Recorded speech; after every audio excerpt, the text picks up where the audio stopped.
A war is coming. How big can this guy be? He eats planets. So, like, way bigger than a planet. We have one last hope. Maximals and Autobot fighting together.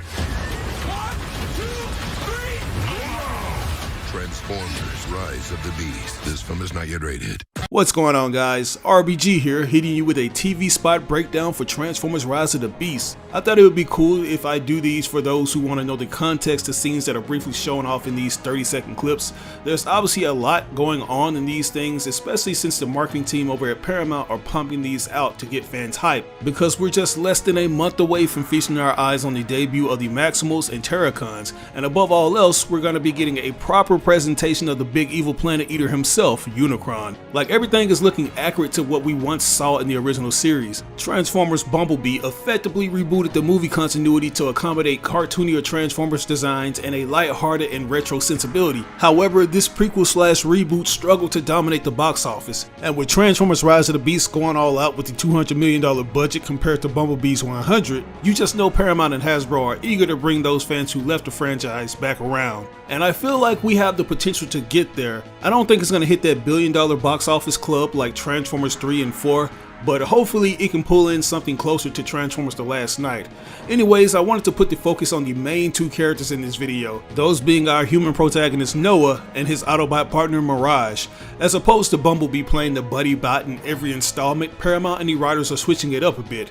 And I'm all for it, because if we're gonna be honest, it has been getting a bit stale seeing that character just take the spotlight. Hopefully we see this trend continue with different bots in later sequels, because it gives the audience a better opportunity to get acquainted with each bot, as opposed to showing off their abilities and fading into the background never to be seen in later installments. Kinda like that formula from the Fox X-Men films. And I think this will be the first time we'll see the human protagonist actually have back and forth dialogue with his partner, because for the longest time it was basically a person speaking to a crippled robot who could only emote and speak through radio. So yeah. But anyways, Noah Diaz is an ex-military technician going through a rough patch. The character is having a hard time making ends meet, and he's constantly feeling like he's not enough to meet his own standards. His whole life is about to change because he'll cross paths with the Autobots. After feeling insecure about what he does for a living, Noah will receive an opportunity to become a hero, joining the Transformers in a quest meant to save humanity from dangers larger than life. And that all begins when he comes across Mirage. And what's kind of funny about this portrayal of Mirage, and a lot of G1 fans have pointed this out, is that his personality is the total opposite of what we know him as from the original source material. As you can see, he's a fun-loving and rebellious Autobot. He's basically a robot Pete Davidson, who, as you know, is voicing the character. But in the original G1 series, he's this snobby, holier-than-thou character who thinks the Autobot and Decepticon battle is beneath him. Before the war even started, he was a member of an affluent Cybertronian society with his own large estate and high-priced friends. He enjoyed the finer things in life like vintage Energon, swank evening events, and turbo fox hunting on the grounds. Like, it's important to point out that before the big war kicked off, there weren't necessarily good guys and bad guys as we know them now. Every citizen was pretty much defined by their class and function, meaning if you're a Cybertronian who turns into some type of construction vehicle, chances are you're going to be doing hard labor in an Energon mine.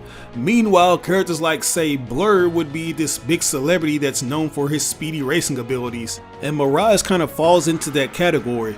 But when the war started, all of that no longer mattered. It all just boiled down to which side you were going to choose, the Autobots or the Decepticons. And when the war started, Mirage was forced to choose sides and found himself banded with a group of commoners he didn't really understand. Even though he possesses unique combat abilities, he feels like the whole Autobot and Decepticon feud is uncivilized. But this new iteration seems like he really enjoys throwing down with the Decepticons and Predicons in this new continuity they're establishing.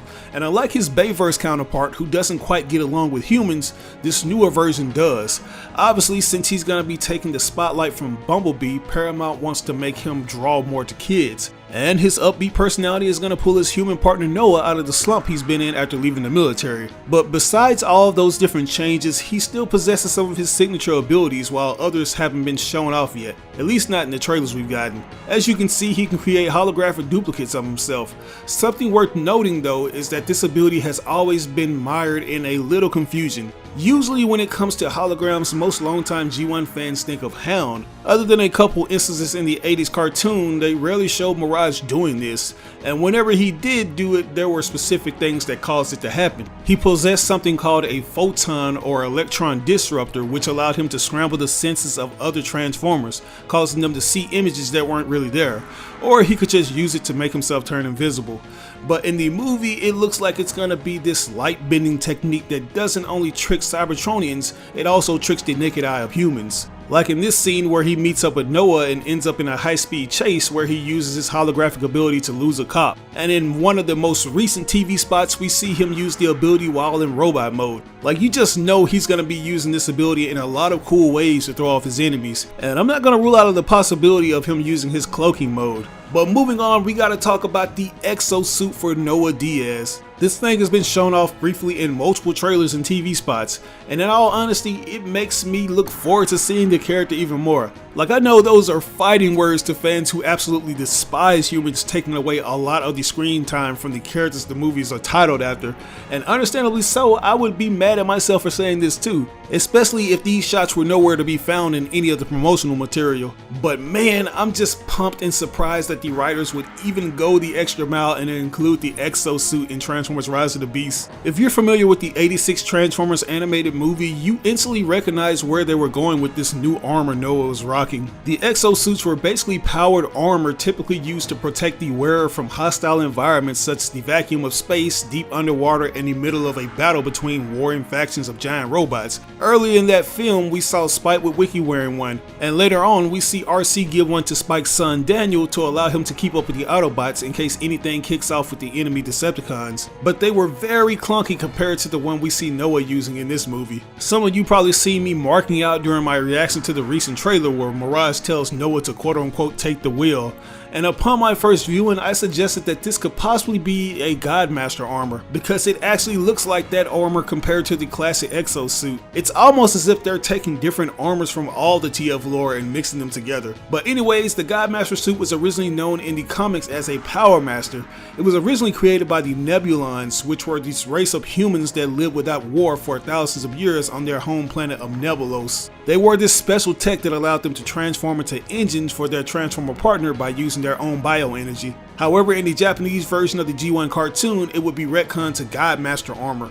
By using these golden rings called the Master Braces, the human user could undergo a biological transformation that converts them from flesh and blood into living metal, with the ability to transform into an engine-like forms called Iacons. And that's another key reason why I assumed that it could have been the Godmaster armor Noah was using, because Mirage gives him some kind of Cybertronian bracelet that wraps around his wrist. As you can see, it looks like it's going to function in the form of nanotechnology that'll ultimately just wrap around his entire body to form the armor. Something else you'll probably notice is that the suit looks like it's designed after Mirage, and that makes me wonder if this tech is an extension of Mirage or is it something Wheeljack created. Like, it sort of puts me in the mind of the grappling hook he had made for Sam in Dark of the Moon. I'm not really sure what this weapon does other than becoming this armor, but I'm gonna go ahead and place a bet that it shoots out projectiles because we see Noah pointing it at Optimus Primal as he launches at him. Besides that assumption, I'm gonna go ahead and toss in this guess that this tech grants Noah enhanced strength, agility, and reflexes because we see him hanging on to Bumblebee's tail fin with style as they speed through Terracons. We still don't know if this thing is in fact the exosuit or something completely different, but I'm hoping it's the Godmaster armor. If the writers are going all in with the different Transformers lore, I can see them alluding to Noah being a descendant of the Nebulons, and because that race has a long-standing history with the Autobots, it can ultimately draw Mirage and him together. Like, I would really love for them to explore these far out concepts as opposed to trying to keep things grounded in reality.